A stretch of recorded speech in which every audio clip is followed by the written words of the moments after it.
The chief prosecutor of the International Criminal Court, Luis Moreno Ocampo, on a fact-finding tour of a Kenyan slum.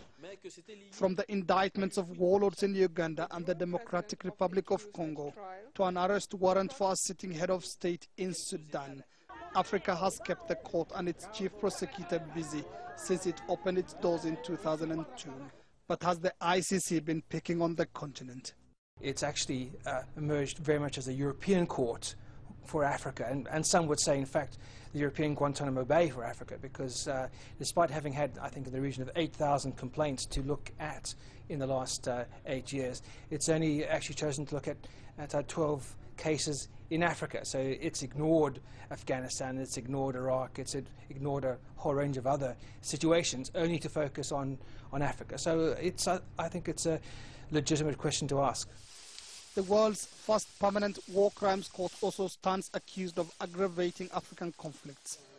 In Uganda, the leader of the Lord's Resistance Army, Joseph Kony, is refusing to sign a peace deal with the government until the ICC drops its indictments against him and 3 other LRA commanders.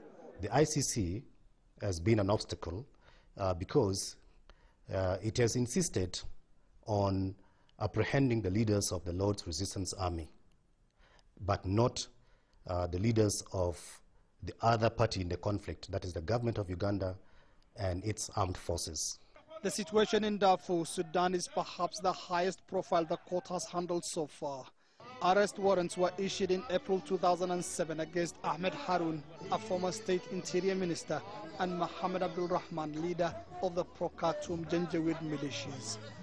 In 2009, the court took its boldest step yet. It issued an arrest warrant for Sudanese President Omar Hassan al-Bashir, making him the only sitting head of state wanted for war crimes.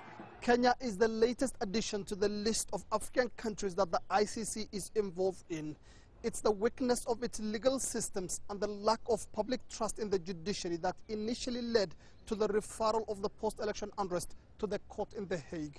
And now government officials say there's no going back. The time to recognize that you cannot postpone justice is now, and particularly for Kenya, because the issues that gave rise to the ICC coming into Kenya are election-oriented. Election-related violence has a tendency of recurring. Opposition to the court by some African governments, as well as demands for amnesty by suspects, indicate just how quickly the ICC has established itself as a force for rule of law. But the court's capacity to produce deterrence in conflict-riddled Africa is clearly dependent on its success in trying and convicting suspects, something it's yet to achieve. Mohammed Ado, Al Jazeera, Nairobi, Kenya.